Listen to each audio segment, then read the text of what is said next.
Welcome to the Kinder Mind podcast, where we're devoted to opening up conversations and destigmatizing mental health. We'll bring you interviews with practitioners in the field of mental health, researchers uncovering new knowledge and best practices for treating mental health disorders, and individuals sharing their mental health journey. I'm so excited to welcome to our episode 4 podcast, Teele Becerra, LCSW, while we work together to understand crisis, behaviors, best practices, and providing support. And that providing support piece is whether you're a family member or a friend or even a mental health clinician. So we'll talk through all the examples of that. First off, thanks so much, Teal, for making the time to be here to talk through this really important topic with us. Of course. Hi, everyone. Hi, Dr. Barlow. Hi. So to kick us off, can you talk us through what really constitutes a mental health crisis? So we know that folks who are experiencing challenges with mental health have different levels of things that they go through. What really is a mental health crisis? Yeah, so you are absolutely correct. I think that a crisis is everyone is going to feel a crisis differently. To some people, a panic attack might be a crisis, and to other people, a crisis is there at a suicidal ideation level of emotion. It's really important to allow for that broad definition of crisis, but in the psychiatric sense, generally a crisis is when someone is either at risk of hurting themselves or hurting others, whether that be that they are just not in their typical frame of mind and they may not be safe to drive a vehicle and therefore are putting themselves and others at risk for safety. Thanks so much for laying that out. I think that's really important to know. So thinking about what you shared, I know as clinicians, we're trained to kind of notice the behaviors that are associated with crisis. For anyone not clinically trained or even clinicians like myself who really don't work a lot with crisis, what are some key behaviors, like some key indicators of, hey, this person might be in crisis? That's a really good question. Generally, when someone is in crisis, I would say that they're not acting like themselves, maybe making rash or not thought out decisions, potentially not sleeping. One of the big characteristics of suicidal ideation is giving away objects or like possessions to other people. But a crisis can be anywhere from mania to suicidal ideation. So when we speak about mania as a crisis, my biggest concern is when someone isn't sleeping, when someone is maybe spending money that they don't have and that they cannot potentially pay back and putting themselves into debt, or just, again, putting themselves in harm's way as well as putting others in harm's way. So those are usually the glaring things. Of course, if someone presents to you and says that they are hallucinating, whether by hearing or seeing things, we're definitely going to consider that as a crisis as well. But visually, you can't usually tell when someone is in crisis. It's all based on behavior. Okay. No, that's super important, I think, for folks to know, especially who really aren't in the mental health field. So maybe they have a family member or a friend who is acting completely different from their typical personality. They're engaging in these risky behaviors. They've got these things going on that could indicate a crisis. So I know we talk a lot when we're talking of situations like suicide and substance abuse about early intervention and prevention and things like that.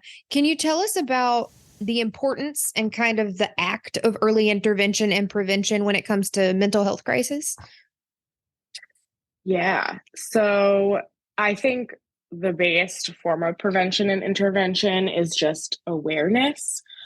I think that the word suicide is very taboo, and to the point where now on social media platforms, you cannot use the word suicide or you might get flagged.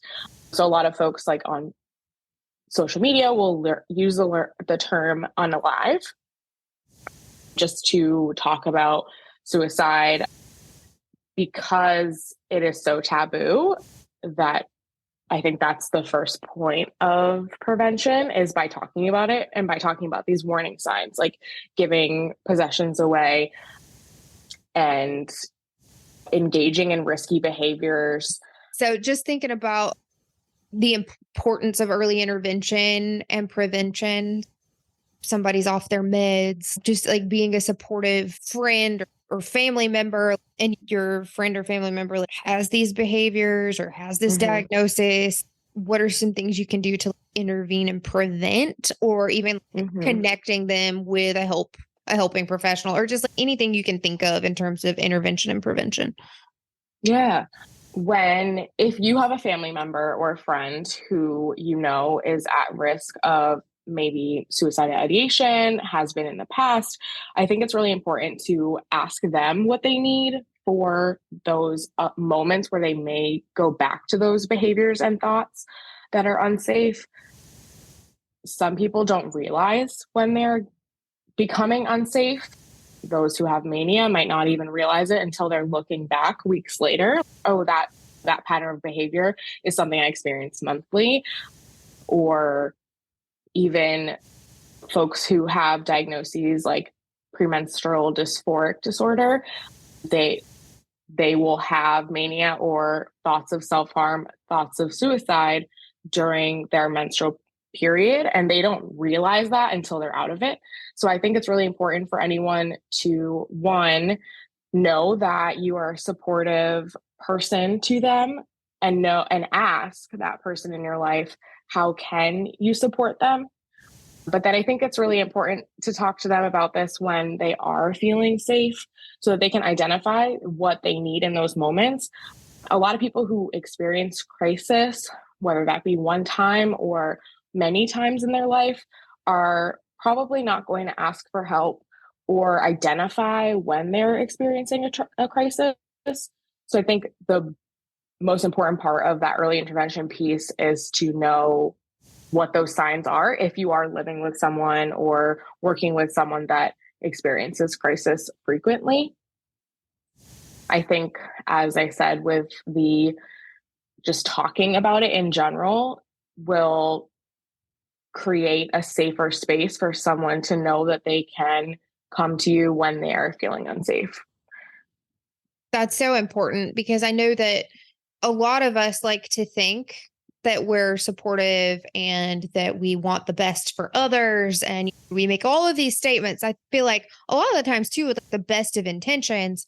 But then when Mm-hmm. that thing that we're supportive of actually happens and we feel the fear from that, or like the uncertainty, which causes fear around that, because maybe you don't have a lot of experience supporting or dealing with somebody that's going through a crisis, that's when it can take shape and create that sense of freeze. So you don't know what to do, you don't know what to say. So maybe you do nothing at all. Which kind of leads me to that next question I have.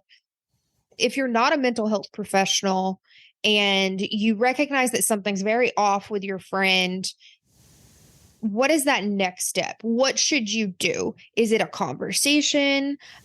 Should you call 911? What does that look like in terms of the timeline of helping support someone in crisis? It's a really important question. I think that this question has two different answers, right? So it really depends on what type of crisis this person is in.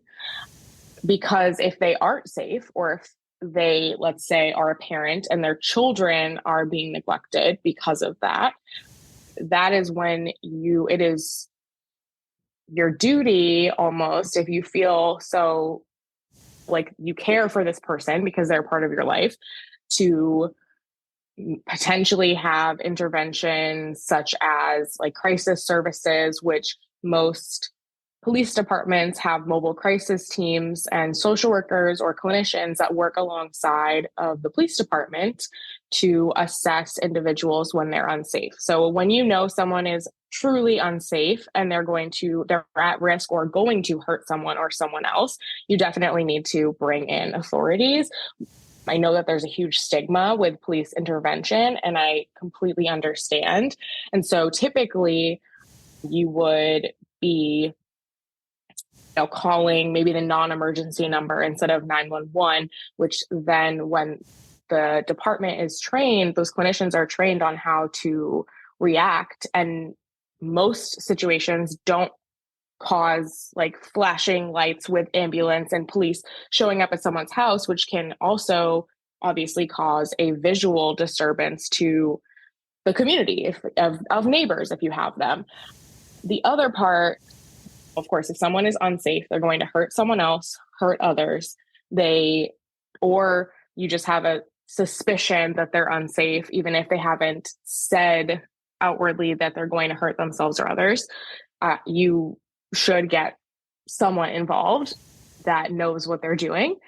And the other part that I think is really hard for people to deal with when it is a loved one that is struggling is if they're not actively going to hurt themselves or others, there's very little that we can do unless, going back to the previous question, you've already had a conversation with them to find out what is most useful.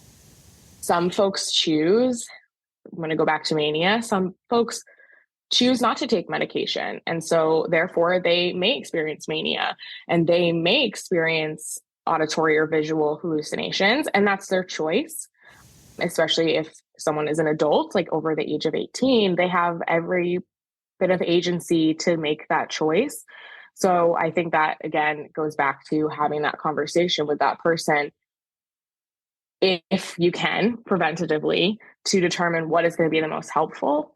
Otherwise, I think it's a case-by-case basis, which is not really a helpful answer to this question. But if you have a friend you're concerned about and you know that they're safe, and other people around them are safe, I think it's a kind of tread lightly conversation. If you feel comfortable, if you feel like that person is like your partner or your best friend or whoever they are, your sibling, if you feel like they will receive the conversation well in that moment, I think that it is okay to ask them, I've been noticing these behaviors. Is everything okay? Maybe this is not the first time that you've seen this happen. Like, I've noticed a pattern of behaviors over time. I'm worried about you.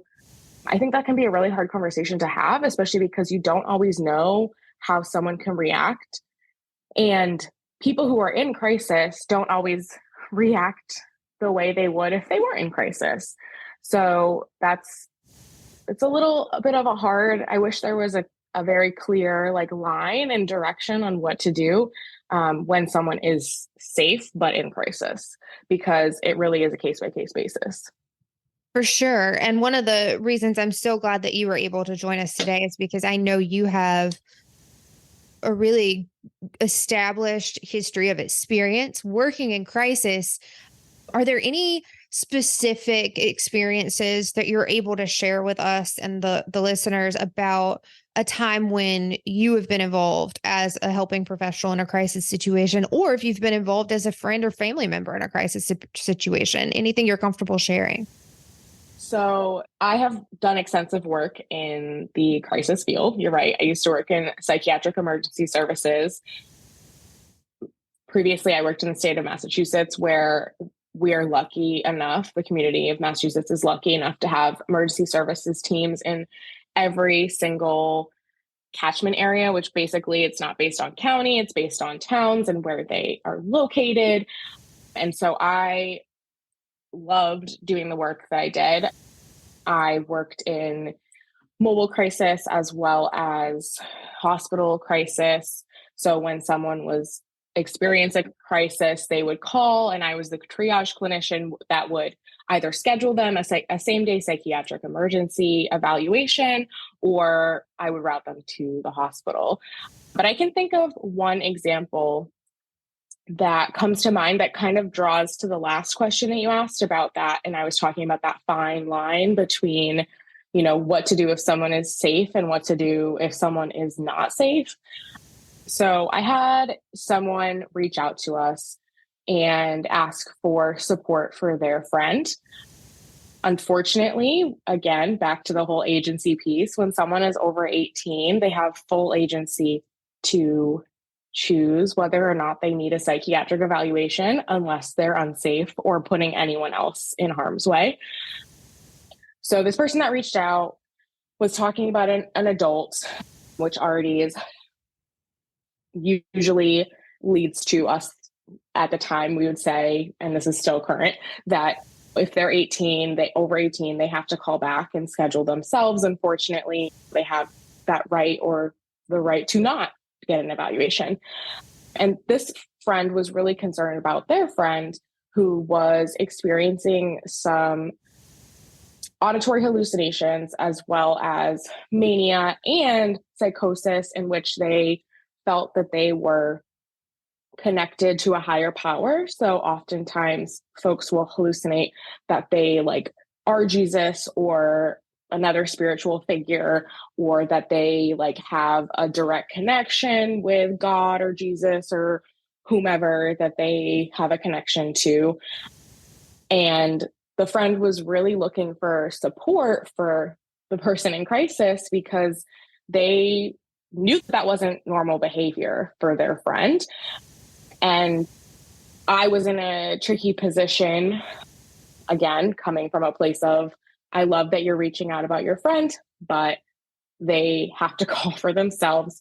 And basically was able to talk this friend through, similarly to the last question, what can you do when your friend is like this? And so I guided this friend on how to communicate with them, that they were concerned about their behavior. And we talked through, they had a child and the child was still getting their needs met. So that wasn't a concern. This person doesn't drive, so they weren't leaving the house.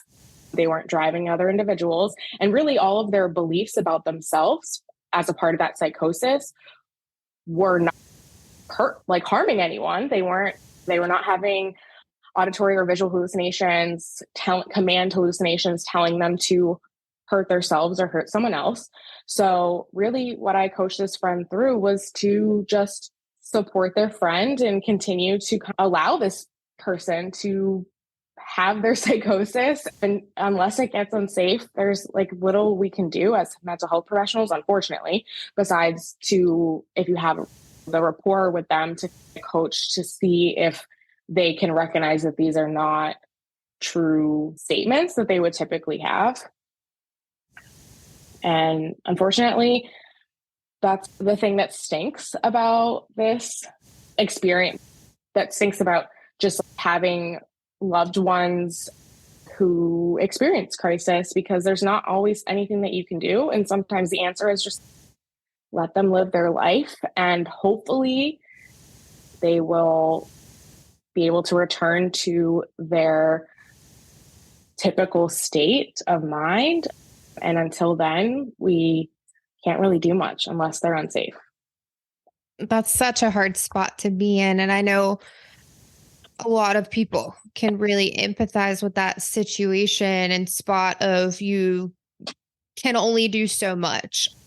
I think historically that's been one of those challenges that I continuously hear from clients is, what can I do? What can I do? And one of the hardest but most freeing parts of therapy, in my opinion, as a therapist, is helping clients come to that space where they understand their level of control that they do have, and those things outside of their control. Makes it hard when it's a friend. It makes it feel impossible when it's a family member, because there's that next level of connection. And to see that someone you love and care about is hurting themselves, maybe not harming and self-harm of cutting and things like that, things that we know to be self-harm. But like you said, emptying their bank account, buying a new car they can't afford, engaging in sexually promiscuous behaviors, things that are they're going to go through that mania, they're going to go through that period, and then they're going to come to the realization, oh, what was I doing? But then, like you said, they have their own agency, they're their own person. Right. It's up to them whether or not they want to get help. And if they choose not to get help, and then this bleeds over into the other person, the friend or family member's life, and continue and starts to take a really negative toll on that. Unfortunately, Mm-hmm. it does enter into that period where you have to ask yourself, like, I really love and care about my friend or family member, but what is it doing to me?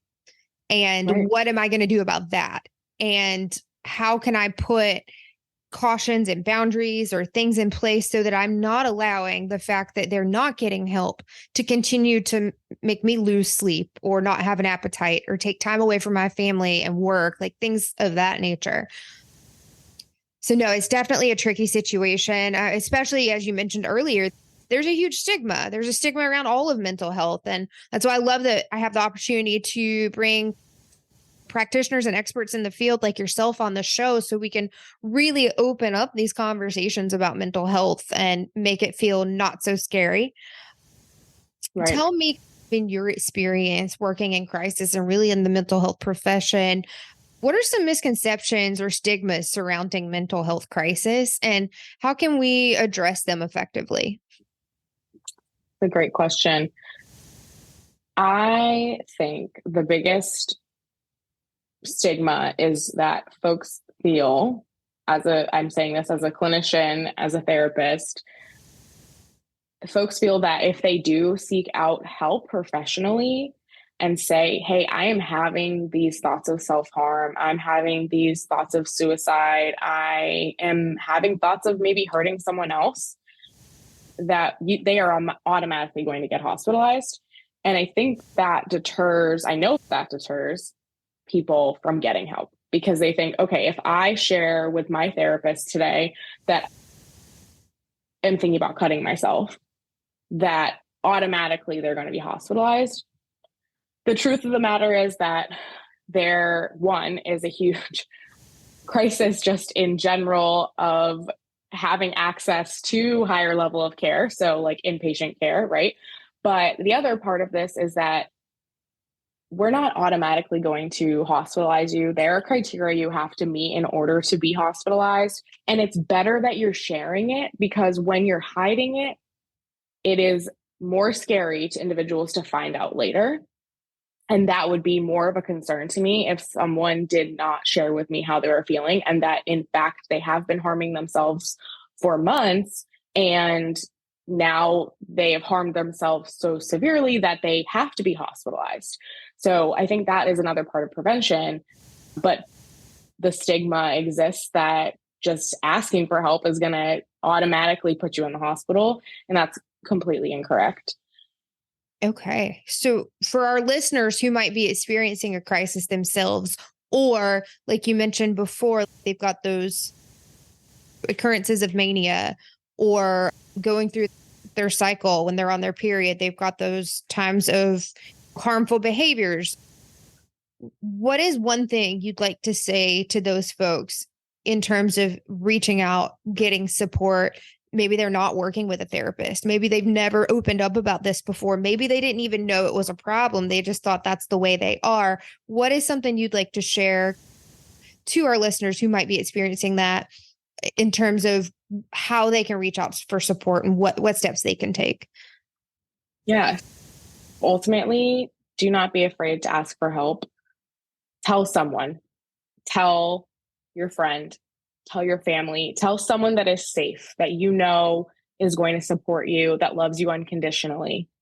Tell someone that you trust, but tell someone that just the act of telling someone how you feel in itself is healing, because it is that first step to getting help, whether regardless of it is a therapist or not, or your doctor or whomever.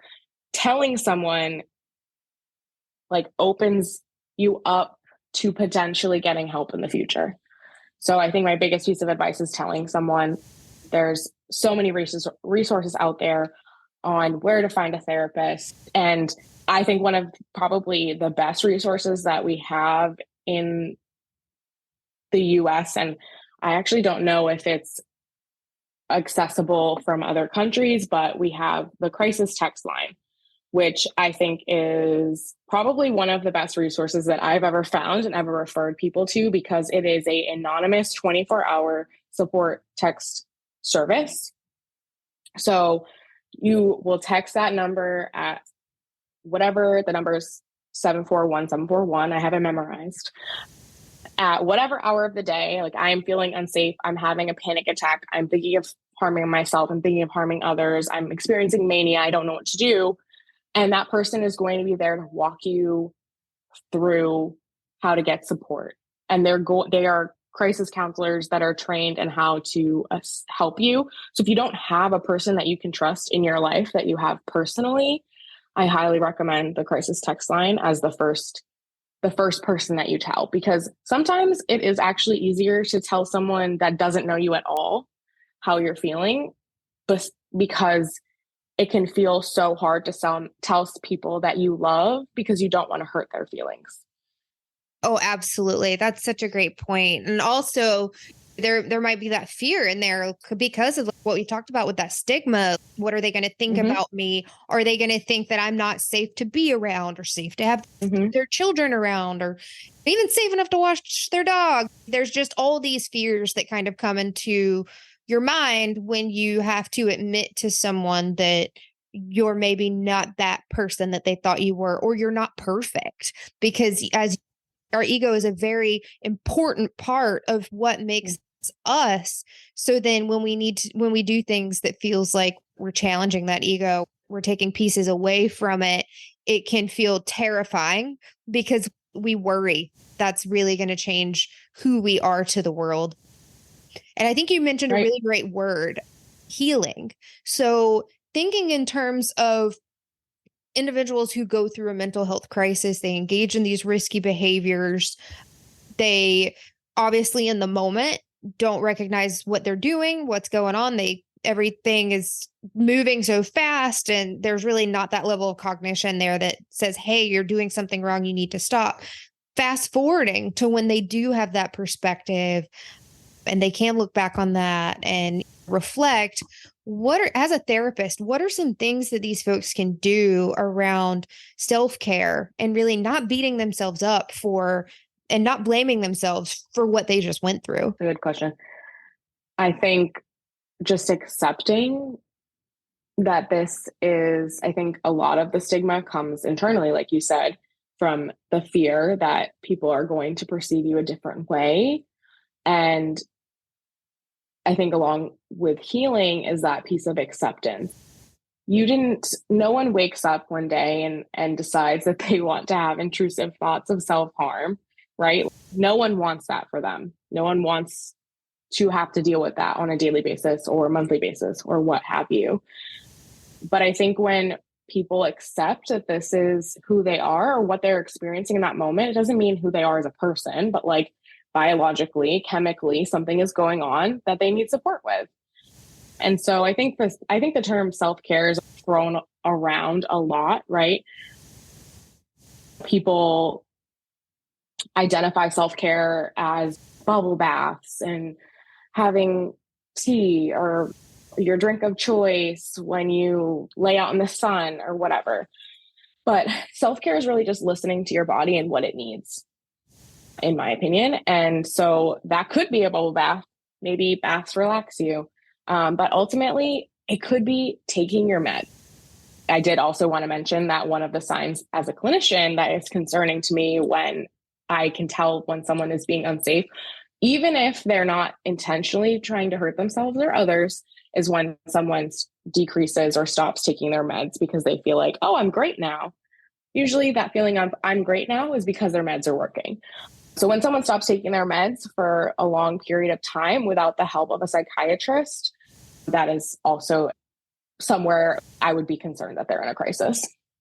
I love that. Throw that in there. No, I love that call out so much. It's interesting because I'm not a therapist, and I know you're not either. That's immediately going to be like, oh, okay, a pill. You need a pill. That's going to fix everything. I'm definitely not that therapist. I ride that line of I will always refer you to a prescriber if things seem like they are something that can't be tackled with just therapy. But at the end of the day, like, it's not my call to write you a prescription. I'm not a prescriber, but there's nothing that hurts about talking to a prescriber. And I know this isn't the medication podcast or like that episode where we're talking about medication, but that's a really important point because I think a lot of stigma also comes from medication. And so a lot of clients that I've worked with, one of my specialties and backgrounds is in ADHD. When I do need to have a conversation with a client about, okay, you've tried to change your behaviors on your own, you've put these things in place, you're using these skills that you've learned, but you physically can't make yourself change this behavior and you're running up against a brick wall. Now it's time for me to like get you referred over to a prescriber to have a conversation about ADHD medication. A lot of what I hear is, oh yeah, no, I don't think I want to take meds. Like, I don't know. I don't feel good about it. And my response is always, I hear you. And I don't think anybody enjoys taking medication. And that's not the goal. The goal and the point of it is there's only so much that you can physically do. The other part of that is chemical. And you can try to do these behaviors. You can try to put these things in place to kind of safety net yourself with these behaviors. If that does not work, or if it works for a little bit and then stops working and you can't physically make this change, now you know it's a chemical challenge. There's a chemical imbalance. There's something chemically preventing you from being able to be healthy or have healthy behaviors. Right. So I love that you mentioned that. I know I got off on a medication tangent a little bit. No, I appreciate it. You're absolutely right. We're not, as social workers, as therapists, we don't prescribe meds. We're taught in school that we're not supposed to talk about meds, talk about dosing. And I absolutely am not advocating for us to do that. But I think that is a really important piece of taking care of yourself.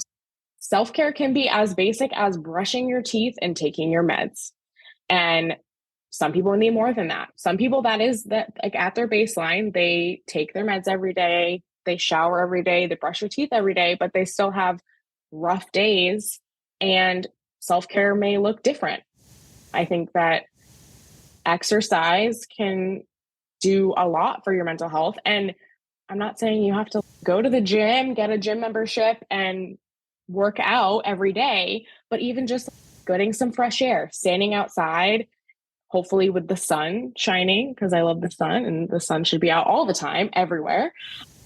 And getting fresh air, going for a walk, like that all can be self-care. But sometimes the most basic thing, if you cannot do anything else in your day to take care of yourself, it is taking your medication, but also accepting that, like you said, with your clients, like they're like, oh, absolutely not. I do not even want to think about that. And that is their absolute right. But sometimes that is what you need. And that can be the piece of self-care that you get done. The one thing you do to take care of yourself every single day is take your medication.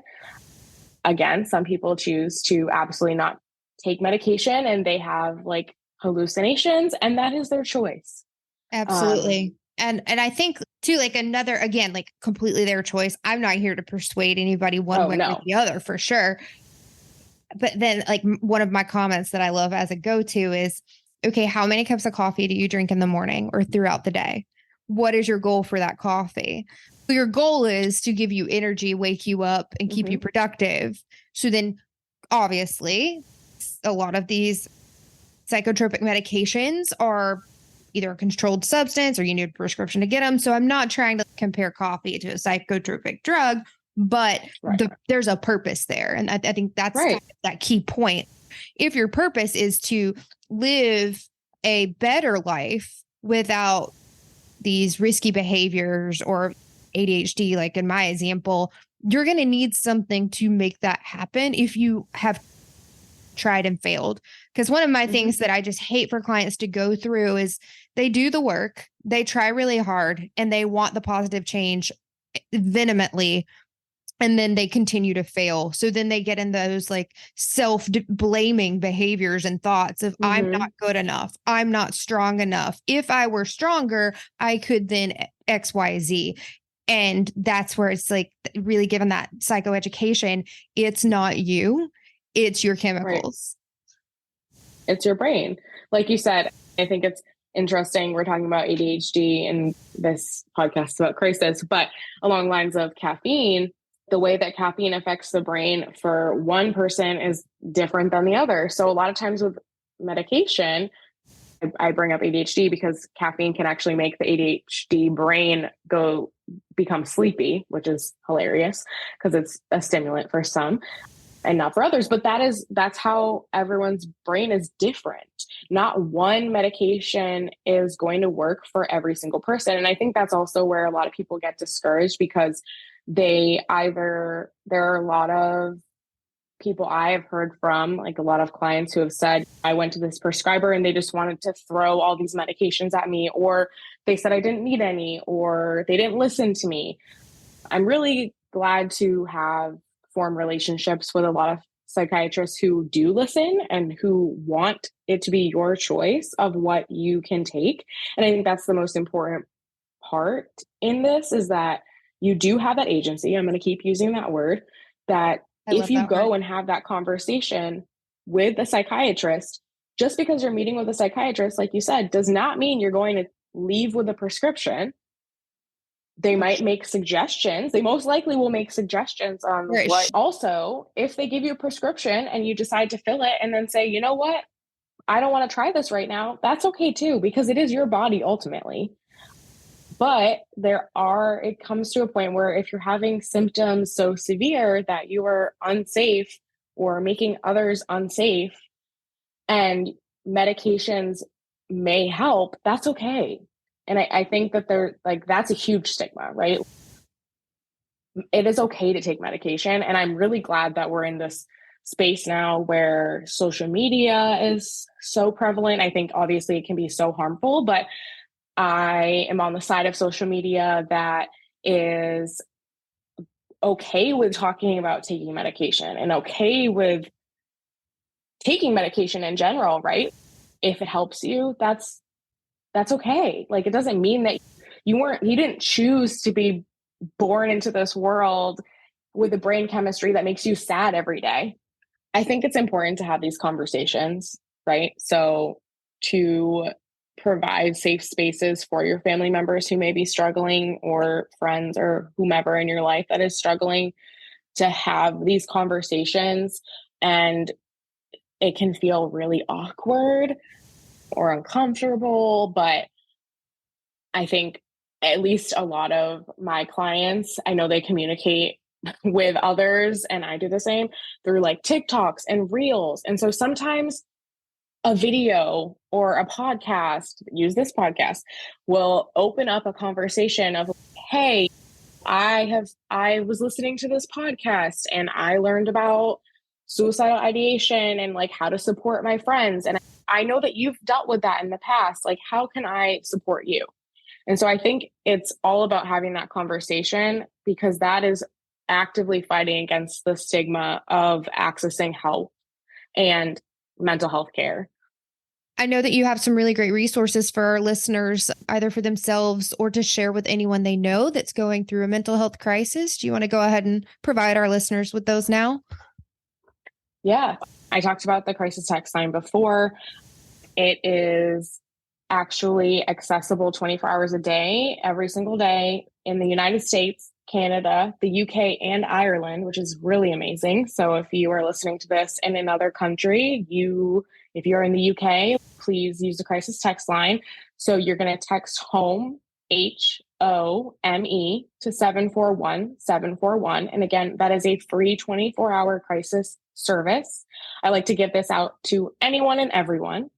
And then the other number, which is just local to the United States, is 988. So a lot of people know that we use 911 for emergency services. And now we have created the United States has created 988, which is a number that you can call if if you or anyone else is in a psychiatric emergency, and they will connect you to those call centers that I used to work at, as well as the ones that have like mobile crisis units with police departments, or mobile crisis units through nonprofits in your community. And so that is the central number for the US to access immediate crisis support.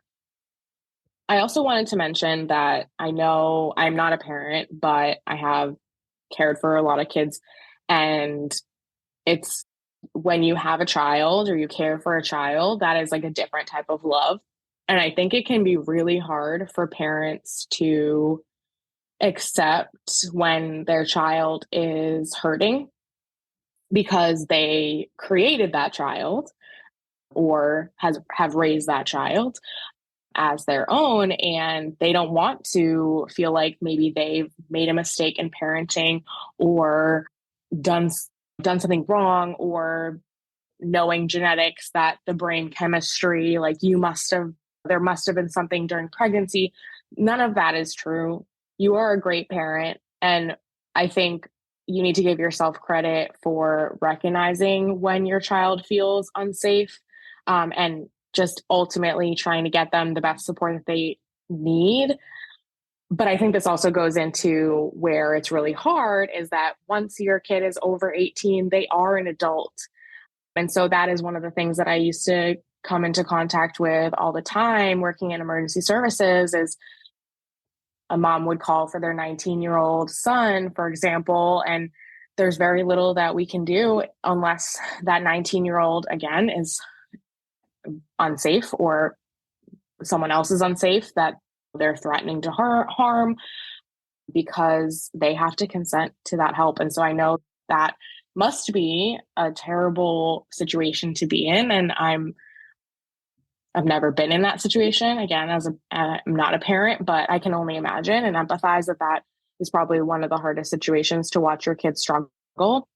But I think that's where that prevention piece comes in most importantly, is like trying to know the signs. And especially if you have a history of mental health disorders in the family or in yourself, to familiarize yourself with those diagnoses and have those conversations with your kiddos when they are age appropriate and able to, talk with you about their emotions. And I say age appropriate, but I think that it needs to be a conversation that's had when we talk about our emotions and labeling our emotions starting as toddlers and building it up. Obviously, you're not going to talk about suicide to a 5-year-old when they're teenagers, talking about depression and other diagnoses and maybe any family histories, and just opening up a safe space for when they are feeling unsafe, if they ever feel unsafe or they know someone else in their life that's unsafe, then they can come to you and ask for help and get that support.